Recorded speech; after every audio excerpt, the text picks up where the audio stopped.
कई बार व्यक्ति तमोगुण में रहता हुआ, रजोगुण में रहता हुआ अपने जीवन के उद्देश्य से दूर रहकर भूल भुलैया में भटकता हुआ ऐसे काम करता रहता है, ऐसे काम करता रहता है कि उसके सारे शरीर के अंगों का विनाश हो जाना चाहिए। लेकिन सर्वज्ञ परमात्मा यह योगाभ्यास करेगा क्योंकि इसके पास पहले से योग की संपत्ति है, यह जानकर उसके अंगों का विनाश नहीं होने देता। बोलो, ये क्या परमात्मा की पितर शक्ति हमारे लिए कम है? अरे कई बार सामने से अंधकार में रस्सियां लटक रही हैं, छत के ऊपर रस्सियां लटक रही हैं, आप उन रस्सियों से अबोध हैं। पर कई बार तो जो योगी नहीं है पर सज्जन है, ऐसे व्यक्ति को परमात्मा आंखों से, चर्म चक्षुओं से रस्सी दिख नहीं रही है, फिर भी अंतर्भान करा देता है आगे रस्सी है, बच, और वह तुरंत चेत जाता, आहा मैं तो जानता ही नहीं था रस्सी है। और ऐसा अंतर्भान एक बार नहीं कराता, अनेक बार कराता है। ऐसा अंतर्भान कराने वाला, आह ज्ञान से सत्य असत्य का बोध कराकर उसके दुखों का नाश करने वाला जो है, बोलो उसका नाम क्या है? हुआ है। मुझे स्वामी ब्रह्म मुनि जी महाराज की एक वार्ता याद आती है। मैं आर्य समाज के महाधनों को जब पढ़ता हूं तो मैं आदर के साथ सिर झुक जाता है स्वामी आत्मानंद जी के प्रति। अरे मैं जब आर्य समाज के महाधनों का अध्ययन करता हूं तो मेरा सिर झुक जाता है स्वामी ब्रह्म मुनि, स्वामी श्रद्धानंद जैसे लोगों के प्रति। स्वामी ब्रह्म मुनि जी अपने जीवन चरित्र में एक वार्ता लिखते हैं। क्या कहते हैं? मैं गाढ़ निद्रा में सोया हुआ था। अरे वाक्य को सुनो और विचार करो, विचार करने से विद्या बढ़ती है। क्या कहा आचार्य जी?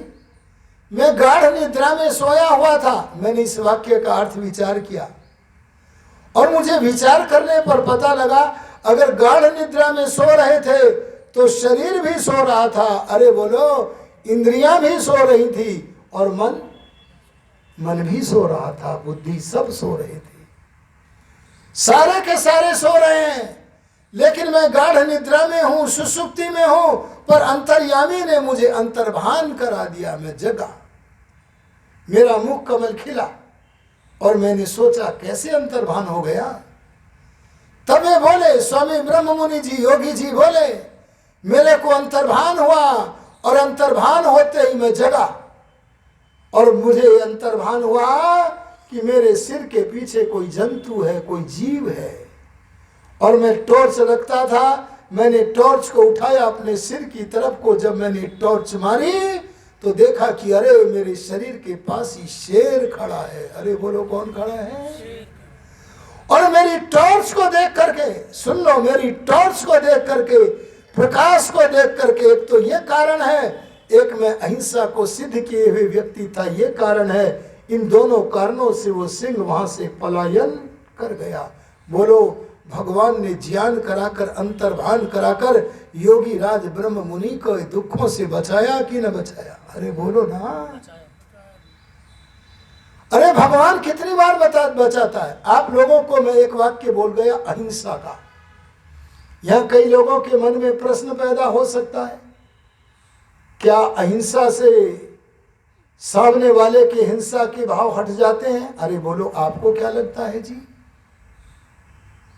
मैं महर्षि पतंजलि जी का एक वाक्य आपके सामने धरता चाहता हूं। मैं बड़ी श्रद्धा रखता हूं ऋषियों के प्रति, क्योंकि ऋषि लोगों का जो लेखन होता है वह भगवान से पूछ पूछ कर, जहां अटकते हैं वहां भगवान से पूछ पूछ कर, समाधि में जो जो जानना होता है उसे जानकर तब लेखन करते हैं।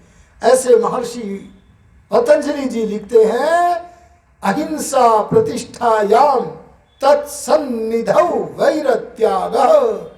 जो अहिंसा में, अहिंसा जिसमें प्रतिष्ठित हो जाती है, जो अहिंसा को सिद्ध कर लेता है, ऐसे व्यक्ति के सान्निध्य में आने वाला जीव अपने अहिंसा के भावों का त्याग कर देता। कौन लिखता है जी? महर्षि पतंजलि। उनका कथन असत्य क्यों कर हो सकता है? लेकिन हम देखते हैं ऐसा अनेक बार होता है। एक दो उदाहरण दे देता हूं। ऋषि दयानंद जी महाराज एक बार गंगा में स्नान कर रहे हैं, आनंद क्रीड़ा कर रहे हैं। किसी ने कहा स्वामी जी मकर आया, मगरमच्छ निकला है। स्वामी जी ने देखा बड़ा भयंकर मगरमच्छ है। स्वामी जी ने कहा, आनंद क्रीड़ा में लेटे हुए कहा, अगर हम मगरमच्छ का कुछ नहीं बिगाड़ते तो ये हमारा क्या बिगाड़ेगा, और लेटे रहे। मगरमच्छ विपरीत दिशा में चला गया। अरे कितनी घटनाएं सुनाऊं, एक और सुन लो। ऋषि राज एक बार भयंकर जंगल में विचरण कर रहे हैं, कोई जन नहीं है, निर्जन है।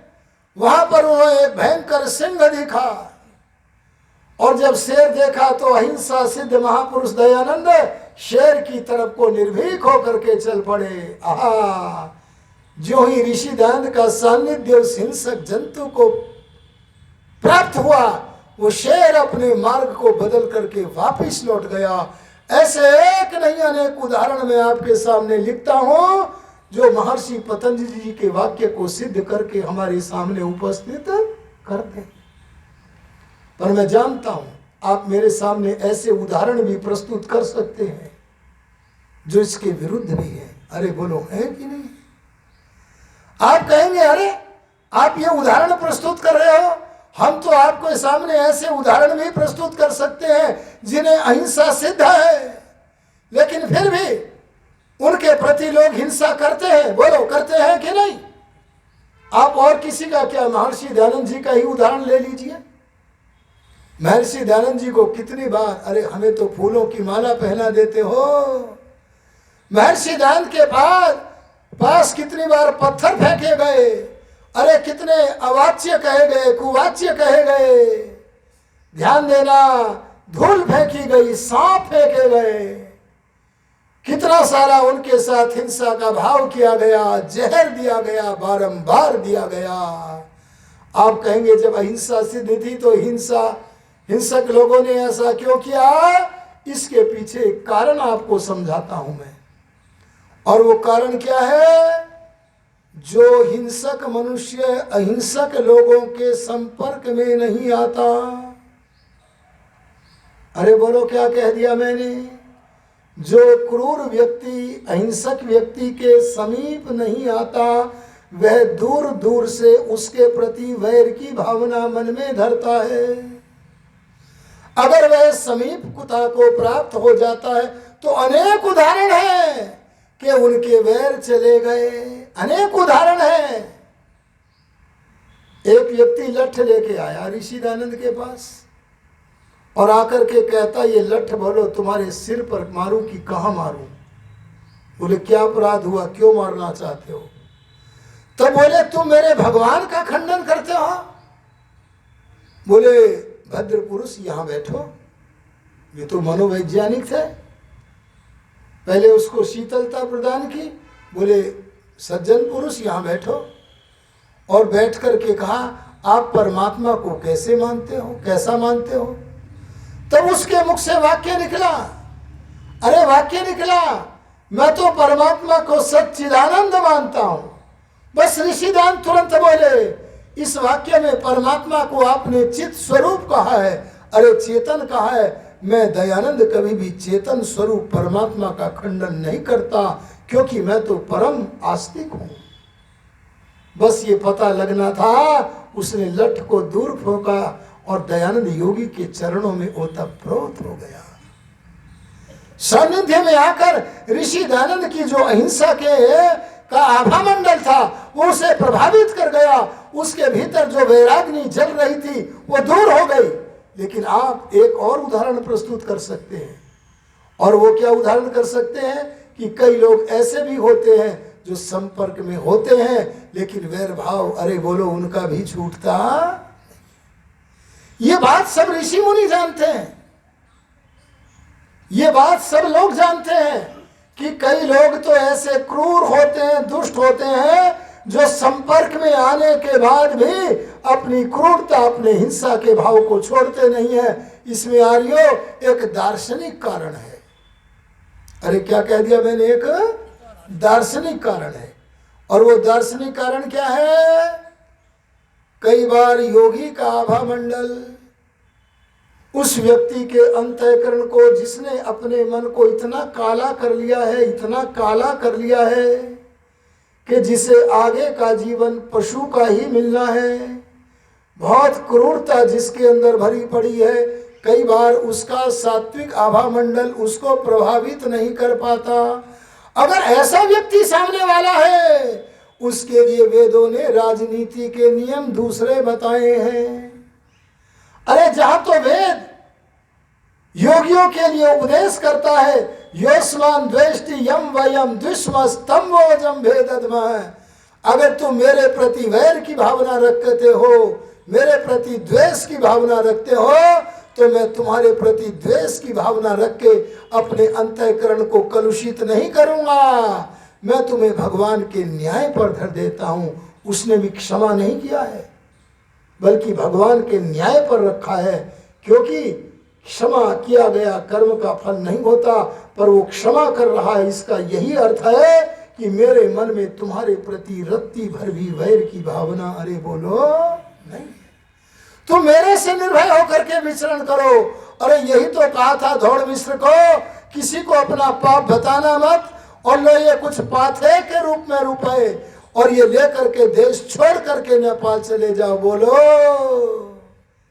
ध्यान देना, जो क्रूर लोग योगी लोगों के, अहिंसक लोगों के संपर्क में आकर के भी अपना परिवर्तन नहीं कर पाते, विवश रहते हैं, ऐसे लोगों के लिए राजनीति के नियम दूसरे हैं। और उन दूसरे नियम के आधार पर राम काम करते थे, कृष्ण काम करते थे। बोलो, करते थे कि नहीं? क्या श्री राम ने अपने उन दुष्टों को वैर के कारण मारा? नहीं, वैर के कारण नहीं मारा, कर्तव्य बुद्धि से मारा। अरे कंस को मारा, कर्तव्य बुद्धि से मारा, वैर की भावना रख करके नहीं मारा, नहीं तो उनका अंतःकरण भी काला हो जाता। इस बात को प्रकट करते हुए ऋषि दैन ने आर्य समाज के नियम में हमें बहुत बढ़िया उपदेश दिया है। क्या कहा? सबसे प्रीति पूर्वक, अरे बोलो क्या कहा? सबसे प्रीति पूर्वक प्रेम का व्यवहार सबसे पहले। मित्रस्य चक्षुषा सर्वाणि भूतानि समीक्षामहे। क्या कहा? सबसे प्रीति पूर्वक। आगे ऋषि कहते हैं धर्मानुसार। धर्मानुसार माने सत्य असत्य के विचार के अनुसार यथा योग्य व्यवहार करना चाहिए। अरे बोलो कैसा? जो जिस योग्य है। अरे हमारे उत्तर प्रदेश के मुख्यमंत्री जी से एक वार्ता पूछी किसी पत्रकार ने। क्या पूछा? कि आपका मुसलमानों के साथ कैसा व्यवहार होगा? तो योगी आदित्यनाथ मुख्यमंत्री जी को यह पता था कि मेरे भलेपन का उनके ऊपर कोई असर पड़ने वाला, बोलो जी। अरे जिनका आस्था ग्रंथ ही किसी जंगली आदमी का लिखा हुआ पुस्तक हो, अरे कुरान हो, और वो उसको अनुसरण करते हो, उन पर हमारी सात्विकता का क्या प्रभाव होगा? तो उन्होंने उत्तर दिया, जैसा व्यवहार उनका हमारे साथ होगा, अरे बोलो वैसा ही हमारे साथ होगा।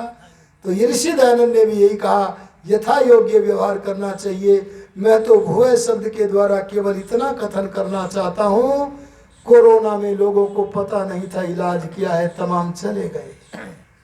कोरोना में लोगों को पता नहीं था, ज्ञान नहीं था कि अमुक चिकित्सक के यहाँ सही चिकित्सा है, ज्ञान के बिना चले गए। अरे स्कूटर ले जा रहे हो, गड्ढा है, ज्ञान नहीं है, तो ज्ञान न होने से दुख होता है। लेकिन वो परमात्मा महान ज्ञानी है, अपने ज्ञान से चिताकर हमारे दुखों की रक्षा करता है। ऐसे दुखों के रक्षक परमात्मा का नाम इस मंत्र में बोलो क्या है? हुआ है। समय हुआ। इन्हीं शब्दों के साथ अपनी वाणी को विराम करते हुए आगे की चर्चा आपके मध्य में रखेंगे। ओम शम।